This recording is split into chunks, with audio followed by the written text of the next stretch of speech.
رمضان رمضان رمضان الحمد للہ نحمده ونصلی علی رسولہ الکریم۔ آج ہم نے 20واں پارہ پڑھا ہے، تو کل جو تھا 19ویں پارے میں حضرت سلیمان علیہ الصلاۃ والسلام کا واقعہ بڑا دلچسپ بھی ہے، بہت اہم بھی ہے، وہ رہ گیا تھا، تو وہ پہلے مکمل کر لیتے ہیں، پھر ہم آگے چلیں گے۔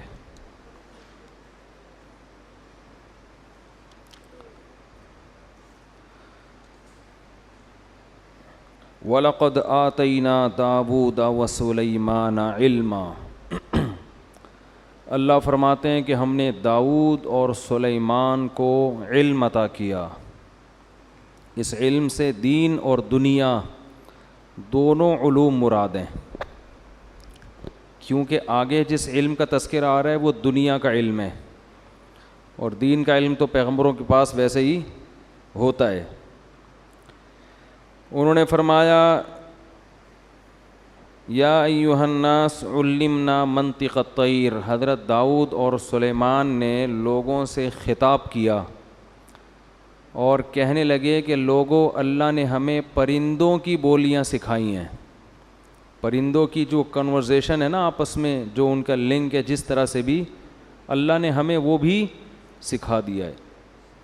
وَأُوتِينَا مِن كُلِّ شَيْءٍ، اور ہر چیز اللہ نے ہمیں دی ہے، یعنی حکومت کے جتنے اسباب اور وسائل تھے، دنیا کی ہر نعمت اللہ نے ہمیں عطا کر دی ہے۔ إِنَّ هَذَا لَهُوَ الْفَضْلُ الْمُبِينُ، یہ اللہ کا بہت بڑا واضح فضل ہے۔ مبین کا معنی واضح فضل ہے جو اللہ نے ہم پر کیا ہے۔ وَحُشِرَ لِسُلَيْمَانَ جُنُودُهُ مِنَ الْجِنِّ وَالْإِنسِ وَالطَّيْرِ فَهُمْ يُوزَعُونَ۔ قرآن کہتا ہے کہ حضرت سلیمان علیہ السلام کہیں لشکر کی تیاری کر رہے ہیں جنگ میں جانے کے لیے، تو آپ نے اپنے لشکر میں تمام مخلوق کو، جو بھی آپ کی فوج میں تھی نا، سب کو جمع کیا، اس میں جنات بھی، اس میں انسان بھی، اور اس میں پرندے بھی۔ حتیٰ اذا اتوا علی واد النمل، چیونٹیوں کی ایک وادی تھی، اس کے قریب سے جب یہ لشکر گزرنے لگا، قالت نملۃ یا ایھا النمل ادخلوا مساکنکم، ایک چیونٹی نے اناؤنسمنٹ کی، پوری چیونٹیوں کے لشکر سے خطاب کیا اور کہا اے چیونٹیوں، اپنے بل میں داخل ہو جاؤ، لا یحطمنکم سلیمان وجنودہ وہم لا یشعرون، ایسا نہ ہو کہ سلیمان اور اس کا لشکر تمہیں رونتا ہوا چلا جائے اور ان کو پتہ بھی نہ چلے۔ سمجھ میں آ رہی ہے بات؟ فَتَبَسَّمَ ضَاحِكًا مِّن قَوْلِهَا، اللہ فرماتے ہیں حضرت سلیمان اس چیونٹی کی بات سن کر کھل کھلا کے ہنس پڑے۔ وقال، اور کہنے لگے، رب اوزعنی ان اشکر نعمتک التی انعمت علی، اے اللہ تو نے جو مجھ پر نعمت کی ہے، مجھے اس نعمت کے شکر کی توفیق عطا فرما دے۔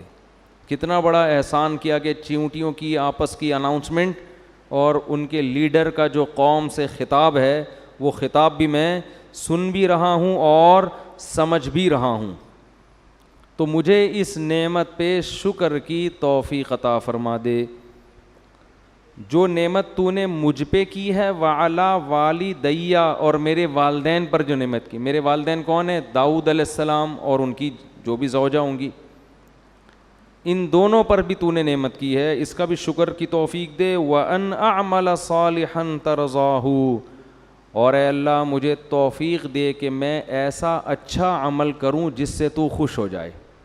کیا خاندانی دعا ہے یا نہیں ہے؟ وَأَدْخِلْنِي بِرَحْمَتِكَ فِي عِبَادِكَ الصَّالِحِينَ، اور مجھے اپنی رحمت سے اپنے نیک بندوں میں شامل کر لے۔ یہ چھوٹا سا واقعہ ہے مگر اس میں بڑے اسباق ہیں۔ ایک تو ہمیں ایک سائنسی حقیقت پتہ چلتی ہے کہ بہت سے جانوروں کے آپس میں مواصلاتی رابطے ہوتے ہیں.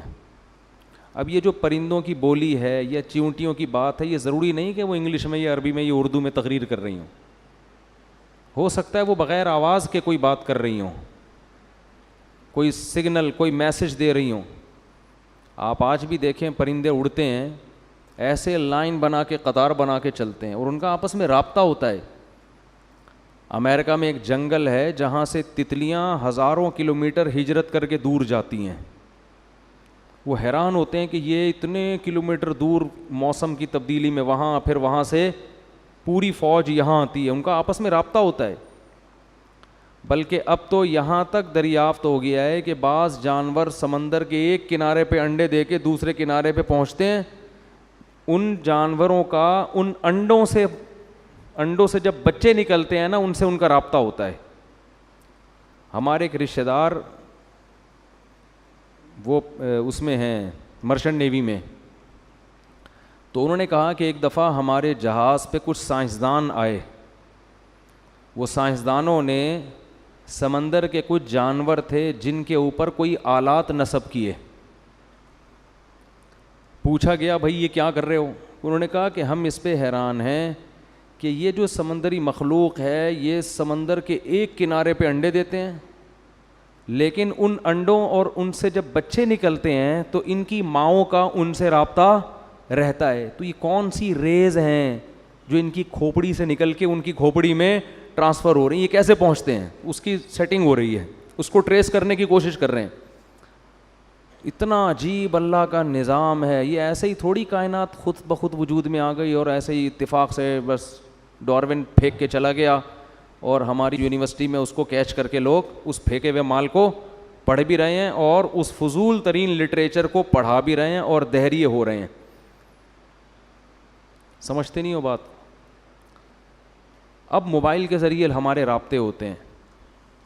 لوگ یہ کہتے ہیں سائنسدانوں کی ایجاد ہے سیل فون، کہ آپ کی بات کو یہاں سے وہاں تک پہنچا دیا.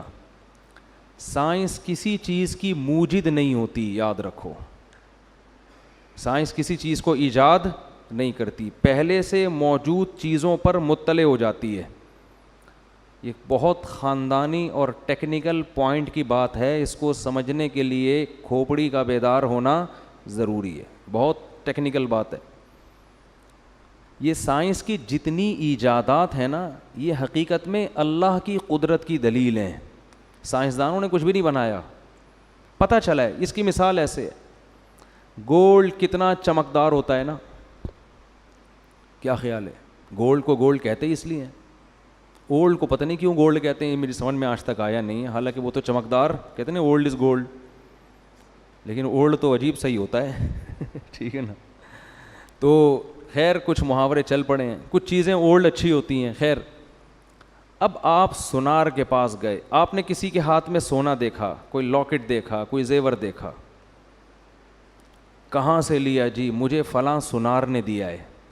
سونار کے پاس پہنچے، تو نے کہاں سے لیا؟ وہ کہے گا فلاں جگہ. ہوتے ہوتے ہوتے اس آخری شخص کے پاس پہنچ گئے جس نے وہ سونا کان سے نکالا تھا. پہلا وہ شخص ہوگا نا جو مزدور جس نے سونا کان سے نکالا ہے. آپ کہو کہ یار، پہلے تو آپ متاثر ہوئے، آپ نے کہا یار یہ سونار کا کمال ہے کہ ایسی خوبصورت چیز مارکیٹ میں لے کر آیا جس میں نہ زنگ لگتا ہے، نہ وہ پانی سے خراب ہو رہی ہے، نہ ہوا سے. سونے کا یہی خاصیت ہے نا. آپ نے کہا یہ اس کا کمال ہے یار. آپ نے کیا کیا؟ آپ نے کہا یار جس نے یہ گولڈ، میری گھر والی کے ہاتھ میں سونے کے کنگن ہے نا، آپ کی فرض کرو، آپ نے کہا کہ یار یہ بڑے اچھے لگ رہے ہیں.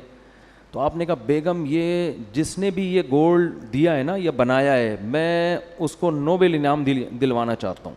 اس نے کہا بھائی مجھے کیا پتا، میں نے تو سونار کی دکان سے لیا. آپ پہنچ گئے سونار کے پاس، سیلوٹ کیا آپ نے، یار تمہاری عظمت کو سلام، کیا چمکدار چیز.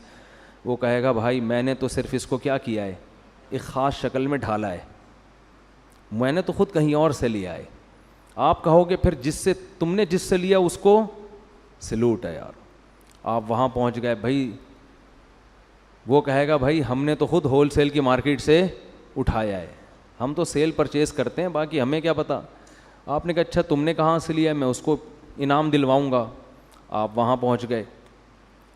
جب وہاں پہنچے تو اس نے کہا یار ہمیں تو خام مال ملا تھا, تو ہم نے تو صرف پگھلا کے کچرا الگ کیا اور سونا الگ کیا اور ہول سیل مارکیٹ میں بیچ دیا. تو یہ تو آگ کا ایک خاص ٹیمپریچر ہوتا ہے, اس ٹیمپریچر پہ سونا الگ ہو جاتا ہے اور کچرا الگ. اس دن میں شیر شاہ کی بھٹی میں گیا, تانبا پگھلا رہے تھے, اللہ کی پناہ. تانبے کو نا, کچرا نہیں ہوتا تانبے کا, بھٹی میں ڈالا ہوا ہے اور وہ ایک خاص ٹیمپریچر پہ پانی کی طرح پگھلتا ہے تانبا.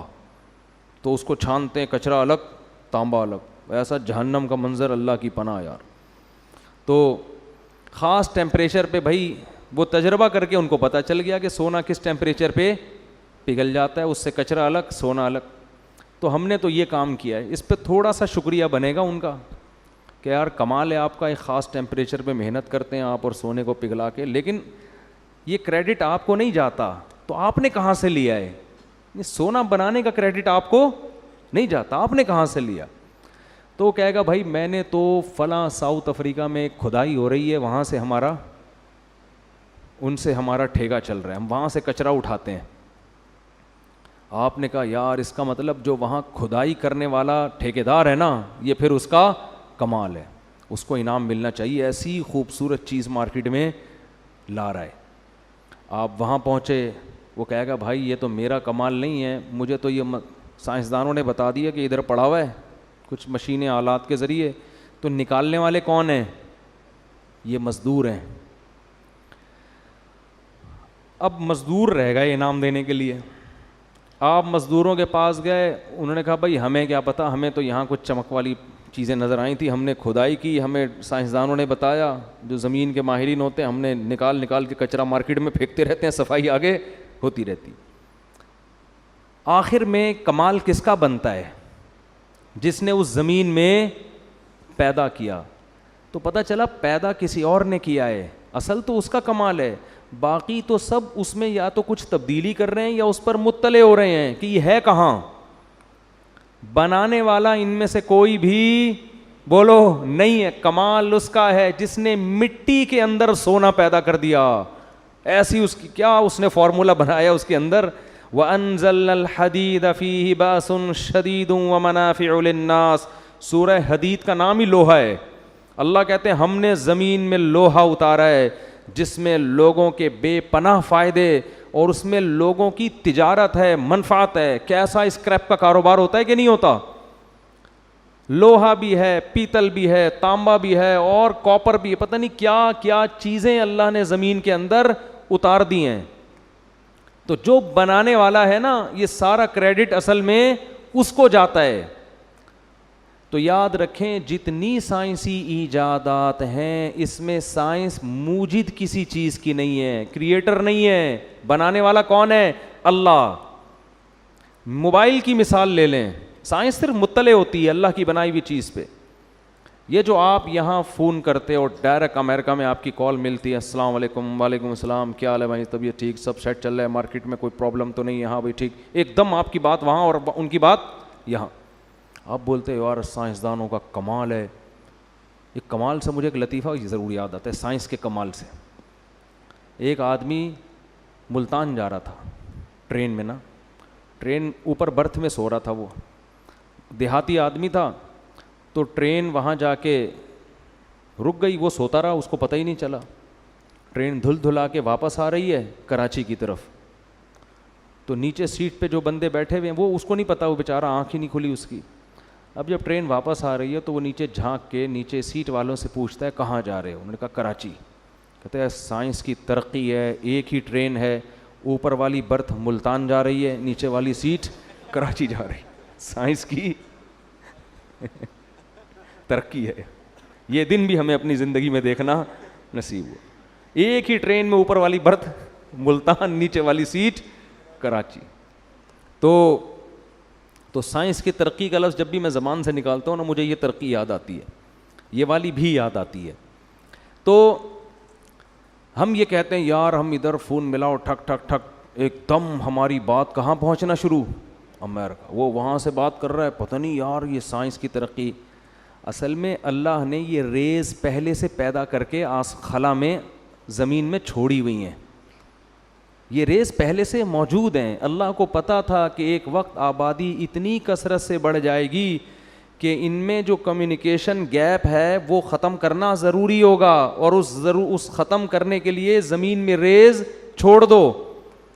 جیسے اللہ نے زمین کی رگوں میں پیٹرول چھوڑا ہے نا, سائنس نے پیٹرول ایجاد نہیں کیا, دریافت کیا ہے. تو ہماری جو گاڑیوں کے پہیے پیٹرول سے گھوم رہے ہیں, یہ اصل کمال سائنسدانوں کا نہیں ہے, اصل کمال اس خدا کا ہے جس نے زمین میں اس ایندھن کو پیدا کیا. اور یہ ایندھن پہلے دریافت نہیں ہوا تھا کیونکہ پہلے ضرورت نہیں تھی. قرآن کے الفاظ دیکھو, وَقَدَّرَ فِيهَا أَقْوَاتَهَا فِي أَرْبَعَةِ أَيَّامٍ. فرمایا جب ہم نے زمین کو بنایا اور انسان کو پیدا کرنے کا ارادہ کیا تو انسان کی پیدائش سے پہلے ہم نے زمین میں انسان کی بنیادی ضرورتوں کا اندازہ ٹھہرا لیا. ایک ایک لفظ بڑا قیمتی ہے اس آیت میں. کیا عجیب. قوت کہتے ہیں جو آپ کی زندگی کے بیسک لوازمات ہوتے ہیں, اس کو عربی میں کیا کہتے ہیں؟ بنیادی خوراک یا بنیادی لوازمات, اس کو کیا کہتے ہیں؟ قوت. اس کی جمع آتی ہے اقوات.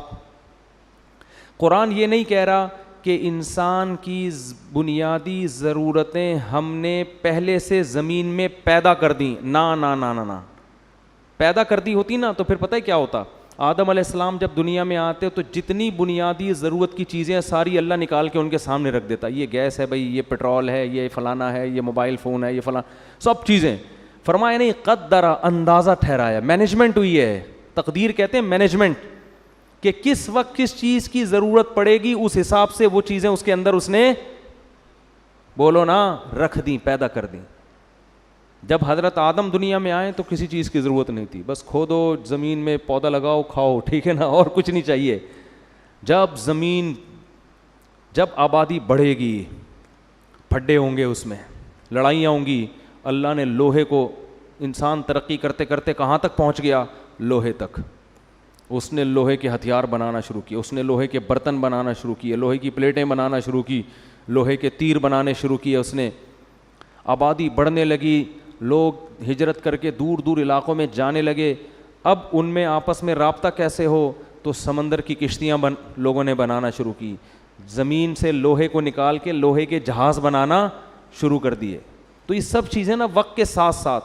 پھر آبادی جب بہت بڑھنا شروع ہوئی تو 150-200 سال سے بھی شاید زیادہ ہو گئے ہیں, مالتھس نامی ایک شخص آیا, اس نے یہ نظریہ پیش کیا کہ آبادی جتنی اسپیڈ سے بڑھ رہی ہے نا, وسائل اتنی اسپیڈ سے نہیں بڑھ رہے, لہذا 100 سال کے بعد زمین میں قحط پڑے گا اور اتنی غربت ہوگی کہ لوگ ایک دوسرے کا گوشت نوچ نوچ کے کھانا شروع کر دیں گے. یہ مالتھس کی تھیوری تھی.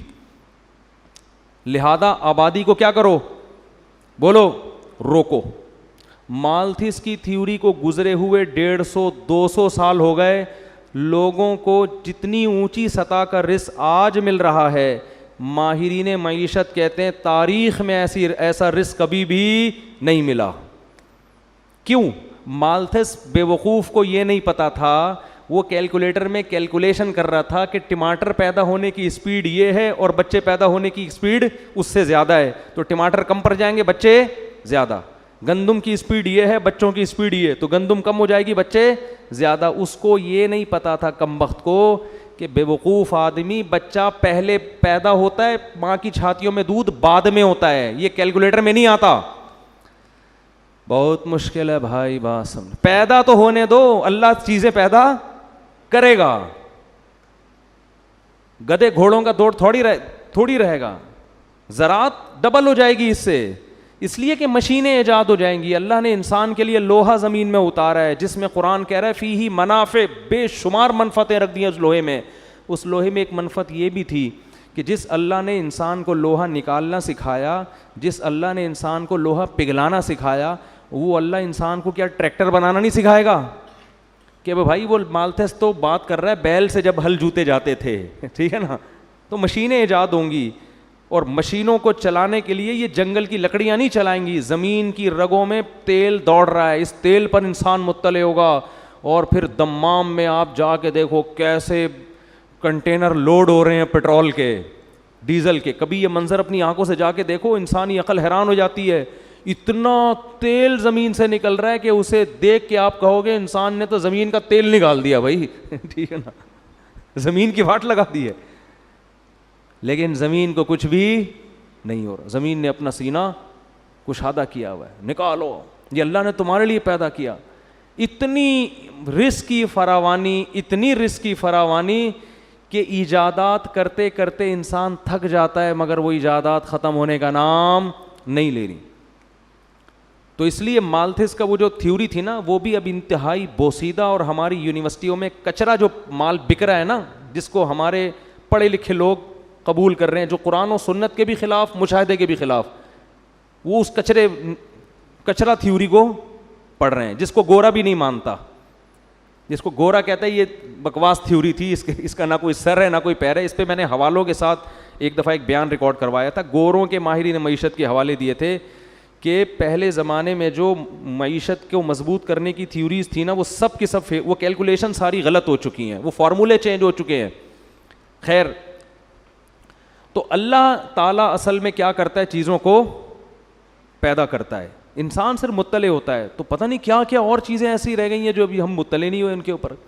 تو یہ جو آپ یہاں سے وہاں بات پہنچاتے ہو, یہ بھی اس آیت میں داخل ہے. قدر فیہا اقواتہا, اللہ نے زمین میں انسان کی ضرورت کی جتنے چیزیں تھیں ان کا اندازہ پہلے سے بولو لگا لیا, کہ اس اندازے سے میں ایک چیزیں پیدا کروں گا, اور وہ جیسے جیسے آبادی بڑھتی چلی جائے گی لوگ اس کو حاصل کرتے. جتنی بھی آبادی بڑھ جائے دنیا میں, آبادی کی وجہ سے اگر مسائل کھڑے ہوئے نا, تو یہ اللہ پہ الزام ہے کہ ایک شخص کسی کی دعوت کرتا ہے, جتنے آدمیوں کو گھر میں بلائے گا نا ان سے زیادہ کا کھانا پکواتا ہے. وہ ایسا کبھی نہیں کرتا کہ 20 افراد بلا لیے اور کھانا 15 کا پکایا.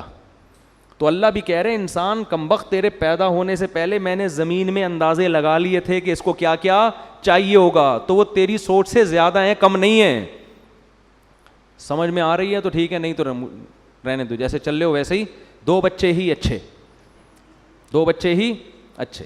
وہ ایک آدمی فیملی پلاننگ میں جاب کرتا تھا, محکمہ منصوبہ بندی میں, تو اس کے 12 بچے تھے.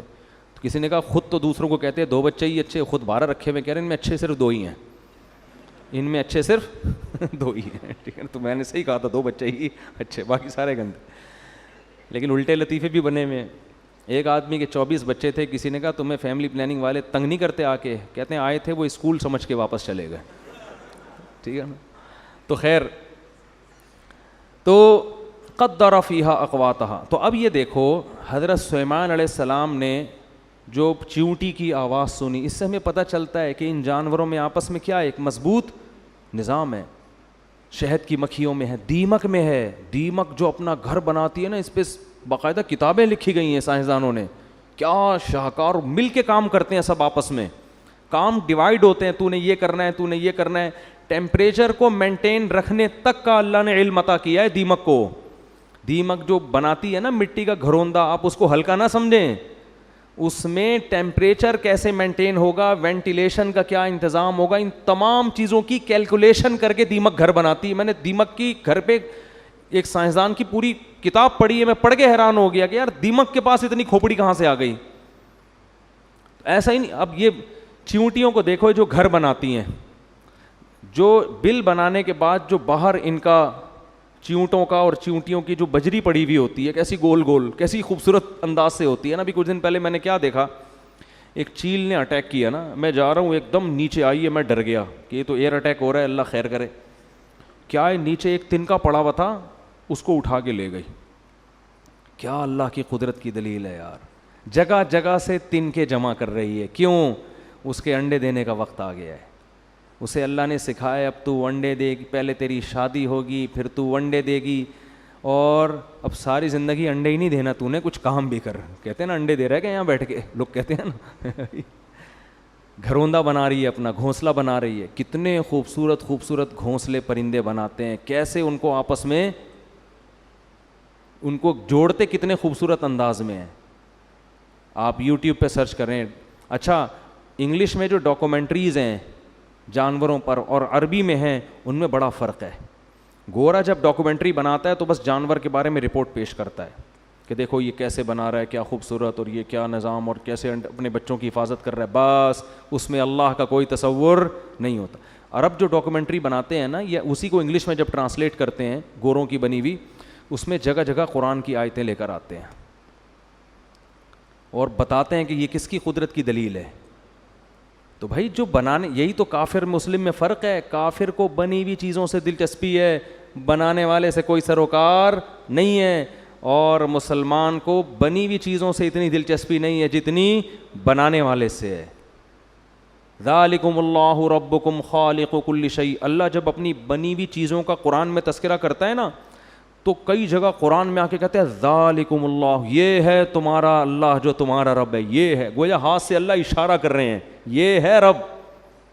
خالق کل شیء, جس نے ہر چیز کو بنایا. افمن یخلق کمن لا یخلق, بھلا جو بنانے والا ہے اس کا وہ درجہ ہو سکتا ہے جو نہیں بنانے والا ہے. بھائی بنی ہوئی چیزوں اور بنانے والوں کا کوئی فرق نہیں تمہاری نظر میں, ایک ہی جیسا مقام ہے. نہ نہ نہ, جو بنانے والا ہے وہ اصل ہے, بنی ہوئی چیزیں تو اس کی محتاج ہیں. تو حضرت سلیمان علیہ السلام کے اس واقعے میں بہت اسباق ہیں. ایک تو ہمیں یہ نالج پتہ چلی کہ جانوروں کا آپس میں ایک بہت مضبوط لنک ہوتا ہے جس میں وہ ایک دوسرے کو اطلاع بھی دے رہے ہوتے ہیں. دوسری بات ہمیں اس واقعے میں یہ پتہ چلی کہ چیونٹی یہ کہہ رہی ہے کہ سلیمان اور اس کا لشکر تمہیں روند ڈالے گا, مگر ان کو پتہ بھی نہیں چلے گا. یہ جو پتہ بھی نہیں چلے گا نا, یہ بھی قرآن کے الفاظ لغو نہیں ہیں, اس میں بھی حکمت ہے. کیا مطلب؟ پیغمبر جان کر یہ کام بولو نہیں کر سکتے. اس میں جانوروں پہ بھی ظلم سے روکا گیا ہے, اور یہ احادیث سے ثابت ہے. نبی صلی اللہ علیہ وسلم نے فرمایا کہ پچھلی امتوں میں ایک پیغمبر تھے جن کو ایک چیونٹی نے کاٹا, تو انہوں نے ساری چیونٹیاں جلا دیں. تو اللہ نے ان پر وحی کر کے تنبیہ کی کہ کاٹا ایک نے تھا, سزا آپ نے سب کو کیوں دی. اس سے پتہ چلتا ہے کہ بلا وجہ چیونٹی مارنا بھی جائز, بول لو نا بھائی, نہیں ہے, خام خام ہے. ہاں گھر میں چیونٹیاں تنگ کر رہی ہیں تو وہ فنائل کا پوچھا ووچھا لگا کے, وہ ایک الگ چیز ہے, وہ صفائی ستھرائی کے لیے. ایسا نہ ہو کہ ڈبے رکھ کے چیونٹیاں پالنا شروع کر دیں آپ بلا وجہ. یعنی وہ آپ کو گھر میں تو کیڑے مکوڑے تکلیف دیتے ہیں نا, لیکن تکلیف بھی نہیں دے رہے, خام خواہ میں جانور کو جا کے مارنا یہ اسلام میں جائز بولو نہیں. آپ صلی اللہ علیہ وسلم نے چڑیا کو مارنے سے منع کیا ہے.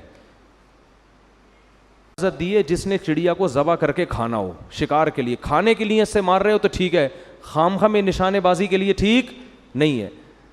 حضرت عبداللہ بن عمر نے کچھ بچوں کو دیکھا کہ مرغی کو باندھ کے, یہ کچھ لڑکے تھے, مرغی باندھ کے نشانہ سیکھ رہے ہیں تیر اندازی کا. فرمایا نبی صلی اللہ علیہ وسلم نے اس عمل سے منع کیا ہے. نشانے بازی کسی بے جان پہ سیکھو, مرغیوں کو اس کا نشانہ, یہ ظلم ہے نا جانور کے اوپر. جو کام کسی دوسرے سے ہو سکتا ہے اس میں مرغی کو نشانہ کیوں بنا رہے ہو بھائی؟ مرغی کھانی ہے تو ذبح کر لو. اور آپ دیکھو چائنا والوں کو زندہ کتے کھولتی کڑھائی میں ڈال دیتے ہیں, انسانیت ہے یار یہ.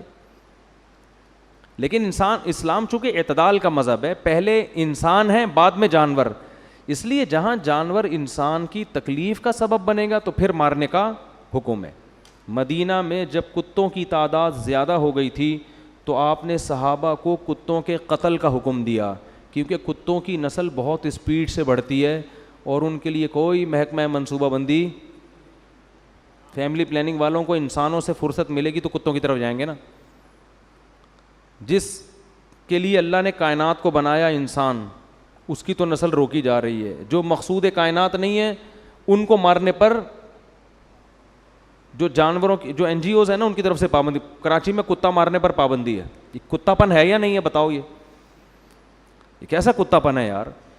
کتوں کی نسل کو کنٹرول کرنا یہ قرآن و سنت سے, یہ حدیث سے ثابت ہے. مدینہ میں کتے زیادہ ہو گئے تھے, آپ نے حکم دیا قتل کلاب کا, کتوں کو مارو, ایک نسل کو کم کرو ان کی. پھر صحابہ تو نبی کے حکم پہ حریص تھے, انہوں نے اتنے مارنا شروع کر دیے کہ دیہاتی باہر سے آتا اس کے بھی کتے کو مارتے ہو.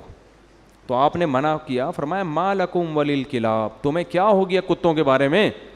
اللہ کی مخلوق ہے, چھوڑ دو اپنے حال پہ. کیا مطلب کہ ہمیں کتے سے کوئی ذاتی دشمنی نہیں ہے کہ اس کی نسل ہی ختم کرنی ہے, اتنا کرنا ہے کہ انسانوں کو نقصان پہنچانا ختم کر دیں. جب کنٹرول میں آ گئے تو اب چھوڑ دو. تو یہ اعتدال ہے. بعض لوگوں کے ہاں جانوروں کے اتنے حقوق ہیں, NGOs بنی ہوئی ہیں, کتے لوگوں کو کاٹ رہے ہیں, بائکوں سے ٹکرا رہے ہیں, کراچی میں تو بہت ہو گئے ہیں, لیکن کہتے ہیں نا ان کتوں کو مت مارو. اور بعضوں کے ہاں ایسی زیادتی ہے کہ جلتے ہوئے زندہ کتے جلتی ہوئی کڑھائی میں ڈال کے کھا جاتے ہیں. وہ بہت سے دوستوں نے بتایا چائنا میں وہ کتا جب کڑھائی سے نکلتا ہے زندہ ہوتا ہے وہ, کیونکہ اسکن جب تک آپ کے اوپر ہے نا اور گلا نہیں کٹتا, آپ کسی کی موت آرام سے نہیں ہوتی, جلنے سے جلدی موت نہیں ہو جاتی انسان کی.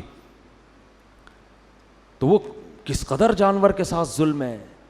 مجھے تو وہ حدیث یاد آتی ہے کہ ایک عورت نے ایک بلی کو باندھ دیا اور کھلایا پلا رہے نہیں, تو اللہ نے اس کے ساری نیکیوں کو اس ظلم کی وجہ سے ضائع کر دیا.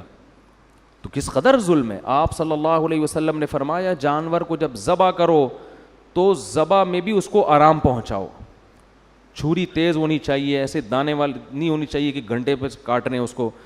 اور جو ہمارے ہاں پہلے جانور کو لٹاتے ہیں پھر جا کے چھری تیز کر رہے ہیں, بلکہ چھری منگوا رہے ہوتے ہیں, وہ پڑا ہوا ہے, پھر کہتے ہیں یار ذرا چھری لے کر آ. تو یہ کام پہلے کر کے رکھ لیتے ہیں, اس کو کس بات کی تکلیف دے رہے ہو. نبی صلی اللہ علیہ وسلم نے فرمایا اللہ نے ہر چیز پر احسان فرض کیا. احسان کا مطلب ہر ایک کے ساتھ اچھا سلوک, جس میں جانور بھی داخل ہے. اب چھپکلی دیکھو, چھپکلی کے مارنے کا حکم ہے, پالنے کا حکم نہیں ہے, نقصان دہ جانور ہے. لیکن آپ صلی اللہ علیہ وسلم نے فرمایا, صحیح حدیث ہے, جس نے ایک وار میں چھپکلی ماری 100 نیکیاں, جتنے وار کم ہوں گے نیکیاں کم. کیوں؟ علماء اس میں حکمت بیان کرتے ہیں, جتنے زیادہ وار میں مارو گے جانور کو اتنی تکلیف ہوگی. لہذا ایک ہی دفعہ میں, ہم بچپن میں مارتے تھے بڑا مزہ آتا تھا, ایک ہی دفعہ میں چپل تبیز سے ماری, وہ اسٹیکر بن کے چپک گئی, اس کو پتہ ہی نہیں چلا, ایک جہان سے دوسرے جہان میں شفٹ. لیکن شرارتی بچے کیا کرتے تھے, گرگٹ کو پکڑ کے نا اس کے گلے میں رسی ڈال کے اس کو یوں کر کے گھما رہے ہیں, وہ کھیل کود میں لگے ہوئے ہیں. یہ ظلم ہے بھائی, یہ ناجائز ہے. تو لڑکے کر رہے ہوتے تھے اس طریقے سے. ہمیں اس وقت بھی یہ عمل اچھا نہیں لگتا تھا کہ یار یہ تو زیادتی ہے, کسی جانور کو تکلیف دینا ہے. تو ویڈیو دیکھیں آپ انٹرنیٹ پر, زندہ مرغا کھولتی ہوئی پانی میں ڈال دیتے ہیں, زندہ مرغا, اور پھر وہ جب تڑپتا ہے اس کو نکالا تو اس کے پر اتار رہے ہیں, کیونکہ پر نرم ہو جاتے ہیں. بھائی تھوڑی دیر کے لیے آپ اپنی انگلی کھولتے ہوئے پانی میں ڈال کے دیکھیں, آپ سے برداشت ہوتی ہے؟ آپ کیسے زندہ جانور آپ اس کے اندر پانی کے اندر ڈال رہے ہو بھائی, اور پھر اس کو نکال کے وہ بیچارہ تڑپ رہا ہے, اس کے بال ہٹا رہے ہیں. آپ کی تو انٹرٹینمنٹ ہے, آپ کی لذت اور مزے ہیں, اور اس جانور پہ کیا گزر رہی ہے وہ جانور ہی جانتا ہے. اسلام نے حکم دیا کہ اس کے کیا کرو, ذبح کر دو, اس کا بلڈ نکل جائے گا, گوشت سے خون بھی صاف, خون سے بھی گوشت پاک ہو جائے گا, اور جانور کو تکلیف بھی کم ہوگی. اس میں جانور تڑپتا بہت ہے مگر اتنی تکلیف نہیں ہوتی جتنی کھولتے ہوئے پانی میں ڈالنے میں ہوتی ہے جانور کو. تو یہ اسلام نے جانوروں کے بھی حقوق بیان کیے ہیں کہ اس طرح سے ان کے ساتھ معاملہ نہ کیا جائے. ایک اونٹ کو نبی نے دیکھا کہ لاغر, تو آپ نے فرمایا یہ اونٹ اپنے مالک کی شکایت کر رہا ہے کہ میرا مالک میرے کھانے کا خیال بولو نہیں کرتا. میں نے ایک دفعہ بکری کسی کے پاس امانت رکھوا دی, بہت پرانا قصہ ہے, ان کو نہیں پتہ چلے گا کس کی بات ہو رہی ہے. میں بکری لینے کے لیے گیا تو وہ بکری کے ایکس رے رپورٹ سامنے مجھے نظر آ رہی تھی. میں نے کہا اس کے تو گردے کی پتھری وتھری کا ٹیسٹ کرانے کی ضرورت ہی نہیں ہے, سب کچھ یہیں سے نظر آ رہا ہے. اس کا حال کیا کیا ہے آپ نے یار, کتنا کھانا کھلاتے تھے؟ کہتے ہیں صبح ایک ٹائم کھلاتا تھا بس, میں زیادہ کھانا صحت کے لیے نقصان دہ. اب 24 گھنٹے میں یار آپ خود ذرا ایک ٹائم کھا کے دیکھو. ہم صبح سحری کرتے ہیں پھر شام کو افطاری کر لیتے ہیں, 12-13 گھنٹے کا روزہ کیسا لگتا ہے, اور آپ 24 گھنٹے تک جانور کو, اور بکری تو سارا دن کھانے والی ہے. تو یہ بڑے بڑے ظلم ہو رہے ہیں, یہ بے زبان جانور ہیں. جس کے دل میں آخرت کا خوف نہیں ہے نا, اس سے بڑا ظالم دنیا میں کوئی نہیں ہے. اور جس کو یہ خوف ہے کہ میں نے اللہ کو جواب دینا ہے, تو ان جانوروں کے بارے میں بھی اس کو خوف ہوگا. میں تھائی لینڈ میں یا پتہ نہیں ملیشیا میں تھا, یہ سب چیزیں ہو رہی ہیں ہمارے معاشرے میں. وہاں میں نے ایک بندے کو مچھلی کا شکار کرتے ہوئے دیکھا, کہتے ہوئے بھی گھن آتی ہے. زندہ چھپکلی کانٹے میں لگائی ہوئی ہے, توبہ استغفر. تو چھپکلی سے ویسے گھن بہت آتی ہے یار, زندہ چھپکلی, اور اس کو گھما کے پانی کے اندر ڈبوتا ہے, پھینکتا ہے, پھر وہ مچھلی آتی ہے تو کھینچتا ہے. میں نے کہا یار اس کو مار کے کر دو یہ کام. بول تو چھپکلیوں سے یہ کام لینا صحیح نہیں ہے, کچھ اور کر لے بھائی تو گندا. چھپکلی کوئی ایسی چیز ہے, کچھ اور لگا لے. کہتے نہیں یہ جب ہلتی ہے نا تو ہلتی تو ہے, آپ کے 2 مچھلیاں آپ زیادہ پکڑ لو گے اس سے, لیکن تکلیف کتنی دے رہے ہو آپ جانور کو یار. اس کے پھندا اٹکا ہوا ہے, پھر پانی میں ڈبو بھی رہے ہو, سانس گھٹتا ہے, پھر باہر مرنے بھی نہیں دے رہے اس کو, کیونکہ مر گئی تو مصلحت فوت ہو جائے گی.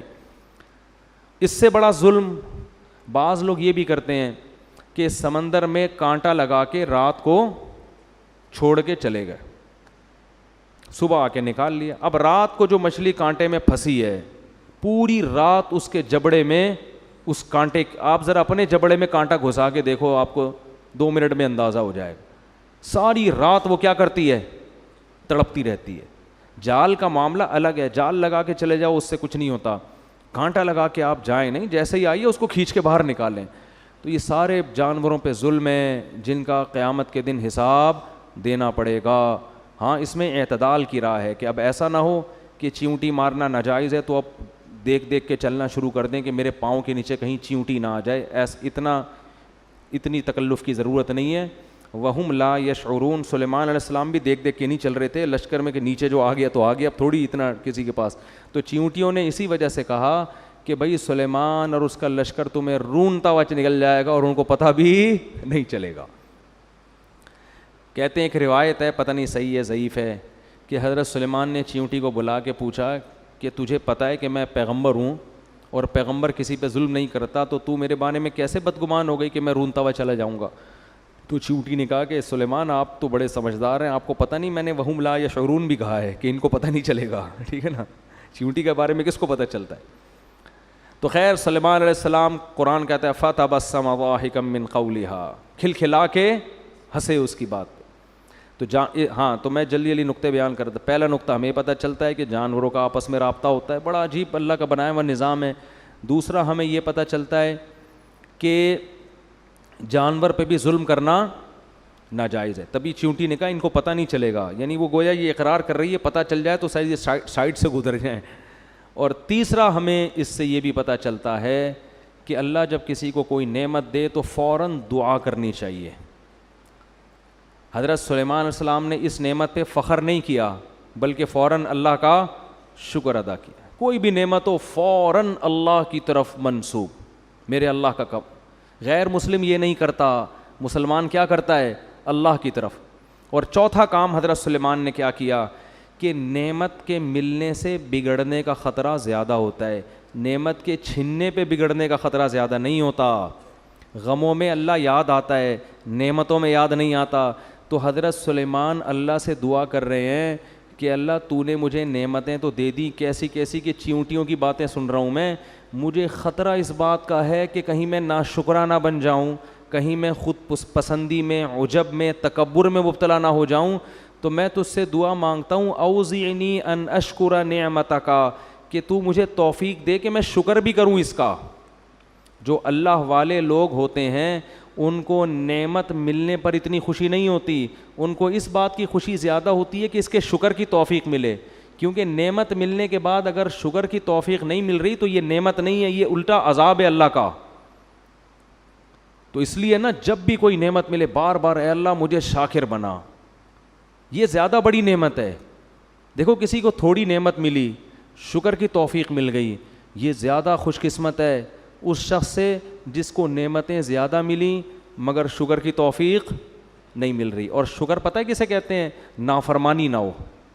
شکر کا مطلب یہ نہیں کہ بس الحمدللہ ماشاء اللہ کہہ دیا, شکر کا مطلب وہ نعمتوں کو استعمال کر کے انسان گناہ نہ کرے, یہ شکر کا سب سے پہلا درجہ ہے.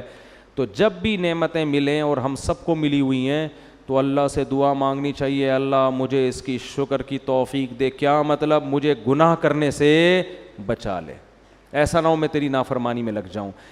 ایک بات. تیسری بات ہمیں, اب نمبر خود ہی لگائیں, پتہ نہیں تیسرا نمبر ہے چوتھا نمبر ہے, مجھے صرف چلو ابھی زیادہ ہو جائے گی پھر. تو چوتھی کیا, اپنے ساتھ اپنے والدین کو بھی شریک کیا. وعلی والدیہ, کہ تو نے میرے والدین پر بھی جو نعمت کی ہے اس کی بھی مجھے شکر کی توفیق دے. اس میں یہ بتایا کہ انسان کا اپنے والدین سے اتنا قریبی رشتہ ہوتا ہے کہ ان پر نعمت گویا آپ پر, یعنی ان کی خوشی میں آپ کو خوشی ہونی چاہیے. اور دعا میں ہمیشہ اپنے والدین کو اپنے ساتھ رکھنا چاہیے.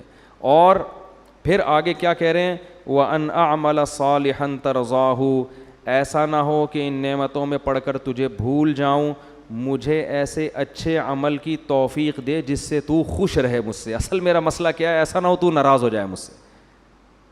دیکھو آج ہم نعمتوں کے سمندر میں ڈوبے ہوئے ہیں, لیکن ہم لوگوں کی یہ کیفیت نہیں ہے. نعمت سے زیادہ فکر ہو کہ اللہ سے تعلق اور زیادہ قوی ہو, اور شکر کی توفیق ملے, گناہ سے بچنے کی توفیق ملے, یہ بہت بڑی نعمت ہے. اور ادخلنی برحمتک فی عبادک الصالحین, یہ تو سب سے خاندانی بات, یہ بڑی خاندانی بات ہے, اس کو سمجھنے کی ضرورت ہے. اس فرقواریت کے دور میں اس وقت حضرت سلیمان سے افضل دنیا میں کوئی بھی نہیں تھا, حضرت سلیمان اور داؤد سے افضل,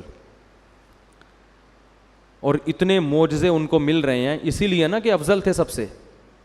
لیکن دعا کیا کر رہے ہیں, دعا کے آخر میں کہہ رہے ہیں اے اللہ مجھے اپنے نیک بندوں میں داخل کر دے. یہ تواضع ہے کہ میری کیا حیثیت, بہت سے تیرے نیک بندے دنیا میں ہیں, مجھے بھی ان میں سے ایک ادنا فرد بنا لے. آج تھوڑی سی کوئی علم کی بات سیکھ لے, ایسا فنٹر بنتا ہے کہ اپنا چینل کھول کے ساری دنیا کو برا بھلا کہنا, اور یہ امیج بنانا کہ میرے سے بڑا فنٹر دنیا میں کوئی ہے ہی نہیں ہے, میں آ گیا ہوں, اب میں لوگوں کو بتاؤں گا کہ صحیح کیا ہے غلط کیا. اس سے پہلے دنیا اندھیروں میں ڈوبی ہوئی تھی, سارے بزرگ غلط, سارے علماء غلط, سارے مفتی غلط, سارے وہ میں ہوں, میں بتاؤں گا کیا ہے. اصل تو کون ہے, یہ خود اس کی علامت ہوتی ہے کہ یہ بندہ ٹھیک نہیں ہے. جو ٹھیک ہوتا ہے نا وہ کہتا ہے کہ بھائی مجھ سے بڑے بڑے لوگ, نیک لوگ دنیا میں موجود ہیں, اے اللہ تو مجھے بھی انہی میں سے ایک فرد بنا لے. ادخلنی برحمتک, اے اللہ اپنی رحمت سے بنا. کیا مطلب, میرا عمل اس قابل نہیں ہے کہ میں نیک لوگوں میں شامل ہو جاؤں, عمل تو میرا ایسا ہے کہ مجھے الگ سے سزا ملے. جیسے امام ابو حنیفہ نے سورہ یاسین کی ایک آیت میں پوری رات گزار دی. قیامت کے دن اعلان ہوگا, سورہ یاسین میں آتا ہے وَامْتَازُوا الْيَوْمَ أَيُّهَا الْمُجْرِمُونَ, اے مجرموں آج کے تم نیک لوگوں سے, آج کے دن تم نیک لوگوں سے الگ ہو جاؤ. تو امام حنیفہ رحمہ اللہ پوری رات یہ آیت پڑھ کے روتے رہے کہ پتہ نہیں اس وقت میرا حال کیا ہوگا جب اللہ اعلان کرے گا نا کہ اے مجرموں, دنیا میں تو سب ایک ساتھ رہتے ہیں نا, نیک برے سب ایک ہی دسترخوان پہ بیٹھے ہوتے ہیں, دفتروں میں سب ایک ساتھ جاب کر رہے ہیں, ہر جگہ ایک ساتھ, گھر میں ایک بیٹا نیک ہے ایک برا ہے. لیکن قیامت کے دن اعلان ہوگا کہ اے مجرموں آج تم نیک لوگوں سے الگ ہو جاؤ, نیک لوگوں کے ساتھ تمہیں نہیں ٹھکانہ ملے گا آج. تو وہ روتے رہے کہ اس دن یہ پتہ نہیں ہمارا شمار ہوگا کس میں. تو نیک تھے نا, ان کو فکر تھی. تو سلیمان علیہ السلام اپنے وقت کے سب سے افضل ترین پیغمبر, تو اللہ سے دعا کیا کر رہے ہیں, اے اللہ میں اس قابل نہیں ہوں, ادخلنی برحمتک. یہ نہیں کہہ رہے اے اللہ میری عبادت کو دیکھتے ہوئے ہونا یہ چاہیے کہ مجھے جو ہے وہ, میں ہوں تو ویسے سب سے اچھا ہی, اگر ہم ہوتے تو یوں دعا مانگتے, اے اللہ تجھے پتہ ہے سب سے اچھا تو میں ہوں, کیونکہ میں نے سب کی دکانیں بند کر دی ہیں, میرا چورن مارکیٹ میں بک رہا ہے جس سے میں نے ایسا کر دیا ہے کہ اب کوئی سر اٹھانے کے قابل نہیں ہے. اور وہ بزرگ کی کتاب میں نے فلاں کیڑا نکالا, اس بزرگ کی کتاب میں فلاں کیڑا نکالا, اس بزرگ کی کتاب میں فلاں کیڑا نکال کے میں نے پوری کیڑوں کی ایک بوری جمع کر کے رکھی ہوئی ہے جس پہ کوئی اسپرے کرنے والا نہیں ہے. اتنے کیڑے میں نے, جو ایسا کر رہا ہوتا ہے نا اس کو خود کیڑوں کے علاج کی ضرورت ہوتی ہے. تو میں نے یہ کر دیا, میں نے یہ کر دیا, اب میں ہوں تو اللہ وہ تو سب کو, میرے سبسکرائبر دیکھ کے تجھے اندازہ ہو جانا چاہیے کہ میں سب سے افضل ہوں اس کائنات میں, ٹھیک ہے نا. میرا واچنگ ٹائم ہے اللہ یوٹیوب پہ دیکھ کے تجھے پتہ چل جانا چاہیے کہ وہ تو میں ہوں ہی, تعارف کا میں کسی محتاج نہیں ہوں, ٹھیک ہے. یہ ہم لوگ کی سوچ ہے, اوپر سے تواضع کر رہے ہوتے ہیں, خاکسار. ہمارے حضرت فرمایا کرتے تھے جو زیادہ تواضع کر رہا ہوں نا اپنے آپ کو کہ میں خاکسار, میں تو احقر, تو اس سے کہو ہاں تم سب سے حقیر آدمی ہو, تو ایسا غضبناک ہوگا نا. احقر کا مطلب ہوتا ہے سب سے حقیر, تو بھائی تو خود ہی تو کہہ رہا ہے سب سے حقیر, تو ہم نے اگر کہہ دیا ہاں تو سچی مچی میں واقعی سب سے حقیر ہے, ایسا تیش میں آئے گا نا غضب میں, اس کا مطلب وہ ڈرامہ کر رہا ہے. ٹھیک ہے نا, سمجھتا نہیں ہے, تو جتنا سمجھتے ہو نا اتنا ہی بولا کرو. تو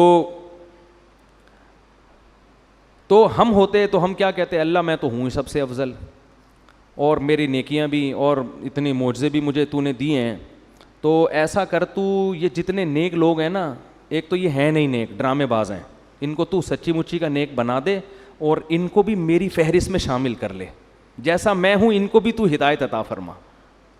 ہم ہوتے تو شاید یہ بولتے۔ سلیمان علیہ السلام سب سے افضل پیغمبر، علم میں بھی انتہا کو، معجزے بھی انتہا کو، قرآن کیسے ان کی تعریفیں کر رہا ہے، اور ایسے معجزوں کے بعد بھی اترا نہیں رہے ہیں کہ لوگوں سے فخر سے کہہ رہے ہیں، اگر لوگوں سے کہہ بھی رہے ہیں تو بطور شکر کے کہ لوگوں اللہ نے ہم پہ فضل کیا ہے، اترانے کے لیے، تکبر کے لیے نہیں۔ اور کیا انداز ہے کہ نعمت ملنے کے بعد تکبر کرنے کے بجائے اللہ سے دعا مانگ رہے ہیں کہ اے اللہ تو نعمت کے شکر کی توفیق دے دے اور نیک عمل کی توفیق دے دے، یہ دعائیں مانگ رہے ہیں۔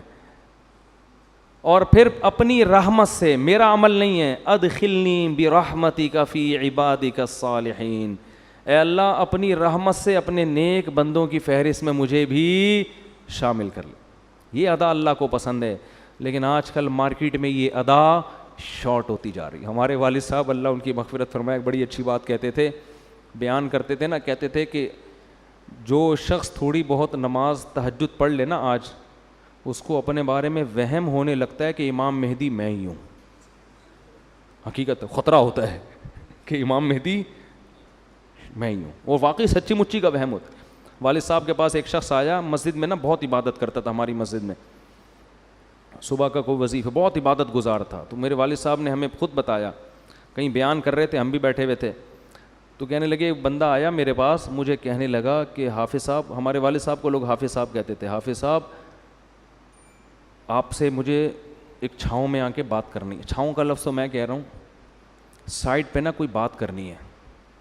تو والد صاحب نے کہا بھائی بات کرو۔ تو وہ والد صاحب کہتے ہیں، مجھ سے کہنے لگا مجھے کچھ ایسی بشارتیں مل رہی ہیں کہ امام مہدی شاید میں ہی ہوں۔ تو والد صاحب کہتے ہیں میں نے اس کے کان میں کہا کہ بس یہ میرے اور آپ کا معاملہ ہے، کسی تیسرے کو بتایا نا کوئی گارنٹی نہیں ہے وہ کیا کرے گا تمہارے سے، وہ مار بھی سکتا ہے جان سے، بس یہیں دبا دو اس راز کو، جو ہے نا۔ اچھا مشورہ دیا کہ وہ راز وہیں دب گیا، ورنہ تحریک لبیک والوں نے چھوڑنا نہیں تھا اس کو تو وہ راز وہیں دب گیا۔ اس کو سمجھایا بھائی تو تھوڑا معمول کم کر لے، تو نارمل جیسے لوگ نماز روزہ کرتے ہیں نا اس طرح کر لے، تیرا دماغ کی سیٹنگ کیا۔ بعد میں سمجھایا، اس وقت تو اتنا وہ اس میں تھا کہ بس وہ میں ہی ہوں امام مہدی۔ تو اور ادھر سلیمان علیہ السلام کیا کہہ رہے ہیں، ادخلنی برحمتک فی عبادک الصالحین، اے اللہ مجھے بھی اپنی رحمت سے اپنے نیک بندوں میں شامل کر لے۔ آگے ہدہد کا واقعہ ہے۔ ہدہد مارکیٹ سے شارٹ تھا، بس 2 منٹ لوں گا اس پہ۔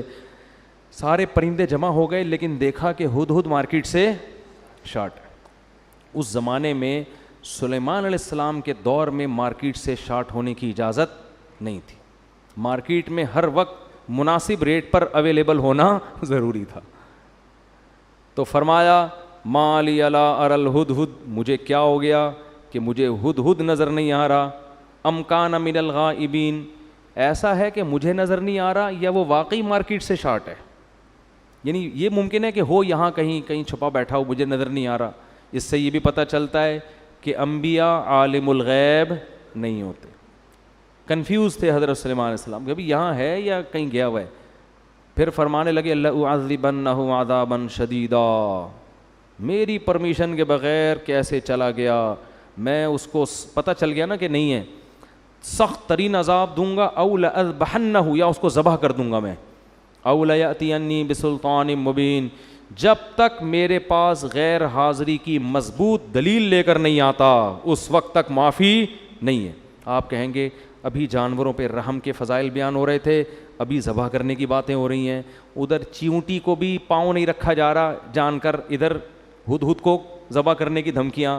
اور بھائی یہ آرمی تھی سلیمان علیہ السلام کی، فوج تھی، اس میں فوجیوں کو مارکیٹ سے شارٹ ہونے کی اجازت، بولو جنگ کے میدان میں جا رہے ہیں اور ایک فوجی نے کہہ دیا بھائی آفیسر، اب وہ جنگ میں بندہ شارٹ ہے، اب ہے بھائی جنگ میں کمانڈر صاحب دیکھ رہے ہیں کہ یار اس بندے کو میں یہاں بٹھا کر گیا تھا، مورچے میں وہ بندہ ہی نہیں ہے، تو وہ نانی سے ملنے گیا ہوا ہے اپنی، ہے بھائی چھوڑ دیں گے فوجی اس کو، بھائی کورٹ مارشل ہو جائے گا، لمحے خطا کرتے ہیں اور صدیاں سزا. تو یہ آرمی کا قانون تھا کہ ہدہد سے تو ایجنسی کا کام لے رہے تھے سلیمان علیہ السلام, خبریں لے کر آ بھائی کسی بھی وقت ہمیں ضرورت پڑ سکتی ہے, اور تو مارکیٹ سے کیا ہو گیا, بغیر اطلاع کے شارٹ ہو گیا. تو اس لیے وہاں یہی سوٹیبل ہے, سخت سزا دوں گا یا کاٹ. اگر کچھ بھی عذر نہیں ہے, نانی سے ملنے گیا ہوا ہے, پھپھو سے ملاقات کے لیے گیا ہوا ہے ہدہد, تو پھر کیا ہوگا, پھر تو ذبح, تاکہ دوسرے ہدہد کو آئندہ کے لیے عبرت ہو کہ سلیمان کی فوج سے شارٹ ہونے کی اجازت نہیں ہے. ایسے تھوڑی جہاد ہوتا ہے, تو فوج کا تو لا بالکل ایک الگ ہوتا ہے. تو ہدہد مارکیٹ میں آ گیا نا. فما کسا غیر بعید, ابھی حضرت سلیمان یہ باتیں کر ہی رہے تھے, بھائی بندہ کہاں ہے, تو قرآن کہتے ہیں فقال, ایک دم ہدہد آیا, احط بما لم تحط به, اے سلیمان ایسی رپورٹ لے کر آیا ہوں کہ مزہ, اس کے تو الفاظ یہ نہیں تھے ہمارا تو یہی اسٹائل ہے نا, سلیمان علیہ السلام ایسی رپورٹ لے کر آیا ہوں کہ بس مزہ آئے گا آپ کو, ایسی رپورٹ لے کر آیا ہوں. وہ رپورٹ کیا ہے, آپ کا یہ دعویٰ ہے کہ میں دنیا میں اللہ کا نظام نافذ کر رہا ہوں, ہے بھائی اتنی بڑی فوج جس میں جنات بھی ہیں, پرندے بھی ہیں, اور 100 لاکھوں گھوڑے بھی ہیں, اور ایسی زرہیں آپ کے والد بنایا کرتے تھے, اور آپ اور ہواؤں میں اڑ اڑ کے جا رہے ہیں آپ دنیا میں, اور آپ اس خوش فہمی میں ہیں کہ دنیا میں فتح کر چکا ہوں. ایسا نہیں ہے, ایک ایسی حکومت کی اطلاع لے کر آیا ہوں آپ کے پاس کہ وہ گورنمنٹ چھوٹی موٹی گورنمنٹ نہیں ہے, بہت بڑی پاورفل آپ جیسی حکومت, اور ہے بھی غیر مسلم, سورج کی عبادت کرتے ہیں وہ لوگ.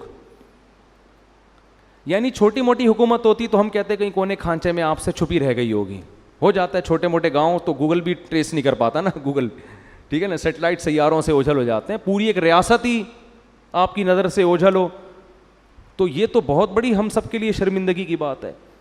تو انی وجدت امرأۃ تملکہم, میں ایسی رپورٹ لے کر آ جاؤں, ایک پوری گورنمنٹ ہے جس میں ایک عورت حکومت کر رہی ہے, وَأُوتِيَتْ مِنْ كُلِّ شَيْءٍ, تمام اسباب و وسائل ان کو دیے گئے ہیں, مضبوط پاورفل ہے گورنمنٹ, چھوٹی موٹی حکومت نہیں ہے, لڑنا بھی ان سے آسان نہیں ہے. وَلَهَا عَرْشٌ عَظِيمٌ, بادشاہ لوگ نا اپنے تخت سے اپنی دولت اور اپنے وسائل دکھایا کرتے تھے, تو عرش اس کا تخت بھی معمولی نہیں ہے.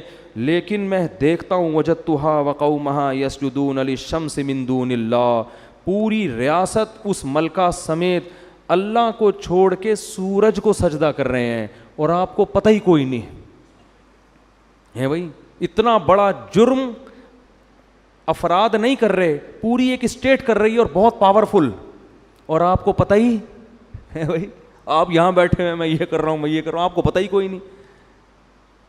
مولانا منظور چنیوٹی صاحب نے جب یہ ربوہ کا نام چینج کروائے نا, تو جامعہ آئے تو ہم نے حضرت سے پوچھا کہ حضرت کیا ہوا, فرمایا کہ ادھر مٹھائیاں بٹ رہی ہیں چنیوٹ میں, اور آپ کو پتہ ہی کوئی نہیں. تو جب بھی یہ لفظ کہتا ہوں نا پتہ ہی کوئی نہیں, مجھے حضرت مولانا منظور چنیوٹی یاد آتے. فرمانے لگے ادھر مٹھائیاں بٹ, مٹھائی کو فرما رہے تھے مٹھائیاں, پنجابی تھے نا, تو بڑا دیسی لہجہ اچھا لگا مجھے ان کا. کہا ادھر چنیوٹ میں مٹھائیاں بٹ رہی ہیں اور ادھر آپ کو پتہ ہی کوئی نہیں. تو بالکل یہی اسٹائل ہدہد کا. ہدہد کہہ رہے ہیں سلیمان آپ یہاں باتیں کر رہے ہیں میری یہ حکومت میں, ادھر پوری ایک ریاست ہے, ریاست بھی کمزور نہیں, پاورفل, اور پوری ریاست سجدہ کس کو کرتی ہے, اللہ کو چھوڑ کے سورج کو, اور آپ کو پتہ ہی کوئی نہیں ہے. پھر آگے ہدہد کی بس تقریر کر کے بیان ختم کرتا ہوں. ہدہد کہنے لگا اللہ یسجدوا للہ الذی یخرج الخبء فی السماوات, کہ میری سمجھ میں نہیں آتا جو اللہ آسمانوں اور اندھیروں کو روشنیوں سے جدا کرنے والا ہے اور ہمارے پوشیدہ اور ظاہر باتوں کو جانتا ہے, اس اللہ کو چھوڑ کر ان کمبختوں کو ہو کیا گیا کہ کس کو سجدہ کر رہے ہیں, ہدہد کو. اتنی کھوپڑی اللہ نے ہدہد کو بھی دی ہے, شیطان کو, اس کو سورج کو. تو ان کو ہو کیا گیا کہ اللہ کو چھوڑ کے سجدہ کس کو کر رہے ہیں, سورج. تو اتنی کھوپڑی اللہ نے ہدہد کو بھی دی ہے کہ مخلوق کے سامنے سجدہ کرنے والے سینس لیس ہوتے ہیں. اگر جب وہ ہدہد دیکھتے ہوں گے کہ اتنے سارے لوگ پتھر کے بنے ہوئے بتوں کو سجدہ کرتے ہیں, تو اگر ان ہدہدوں کو اللہ زبان دے دینا اور ہماری سمجھ میں آ جائے کہ یہ کیا کہہ رہے ہیں, تو یہ مندروں پہ بیٹھ کے یہی کہتے رہیں گے کہ بھائی ان کو کیا ہو گیا کہ خدا کو چھوڑ کے, وہ سورج تو پھر بھی چڑھتا ہے نا آسمان پہ, اتنی خدمت کر رہا ہے, یہ بت تو کچھ بھی نہیں کر رہا.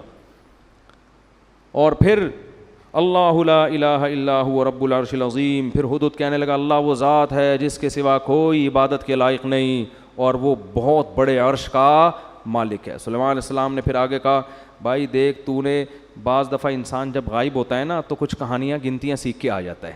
جو بھی مارکیٹ سے شارٹ ہوگا جب مارکیٹ میں آئے گا تو کچھ تو کہانی سنائے گا نا. کیا خیال ہے بھائی؟ حضرت سلمان نے سوچا کہ توحید پہ تقریر بھی کر دی اس نے. جو جھوٹ بولتا ہے نا, جو جھوٹا ہوتا ہے وہ جھوٹ کو بہت خوشنما نعروں میں رکھ کے پیش کرتا ہے. تو اس کا امکان تھا اگر دیکھو ہدہد آ کے صرف اتنی تقریر کر دیتا کہ جی آپ کو پتہ نہیں ہے میں خبر لے کر آیا ہوں, ایک گورنمنٹ ہے اور وہ یہ کچھ کر رہی ہے, چپ ہو جاتا. حضرت سلیمان شاید سمجھ جاتے کہ سچ بول رہا ہے, لیکن آگے اس نے پوری توحید پہ تقریر شروع کر دی. تو اس بات کا امکان تھا کہ فنٹر بننے کی کوشش کر رہا ہے, ٹھیک ہے نا. اس بات کا امکان تھا کہ جھوٹ بول رہا ہے لیکن فنٹر گیری کر رہا ہے یہ, کہ تاکہ میرا یہ جھوٹ سچا لگے کہ میں توحید کے معاملے میں اتنا سینسٹیو ہوں کہ مجھ سے یہ منظر دیکھا نہیں جا رہا. اس لیے حضرت سلیمان نے کہا کہ بھائی یہ 2 نمبر ہی بھی کر سکتا ہے, ٹھیک ہے نا. اتنا نیک اور ایسی توحید پہ تقریر, اور مجھے کہ ان کو کیا ہو گیا اللہ کو چھوڑ کے, ایکچولی میں ڈپریشن میں جا رہا ہوں, میں اسٹریس میں جا رہا ہوں, مجھے سمجھ میں نہیں آ رہا. تو جھوٹ بولنے والے بہانے باز بھی اس طرح کر رہے ہوتے ہیں. اس لیے سلمان نے کہا کہ یا تو بہت نیک ہے, ٹھیک ہے نا, تجھے واقعی شرک پہ بڑی تکلیف ہو رہی ہے, یا تو سچ کہہ رہا ہے. تو ہم دیکھیں گے, ایسے تیری بات کا یقین نہیں کریں گے. سننظر اصدقت ام کنت من الکاذبین, ابھی ہم تحقیق کریں گے کہ تو سچ کہہ رہا ہے یا تو جھوٹ کہہ رہا ہے. اور پھر یہ خط لے کے جا ملکہ سبا سے, ذرا اس کا جواب لے کر آ. ان کو پتہ تھا یہ خط تھوڑی لکھ سکتا ہے نہ پڑھ سکتا ہے, تو یہ رپورٹ لے کر آئے گا تو پتہ چلے گا کہ واقعی کوئی ایسا ہے. وقت بہت زیادہ ہو گیا ہے. اللہ تعالی ہمیں سمجھنے کی, عمل کی توفیق عطا فرمائے. وما علینا الا البلاغ.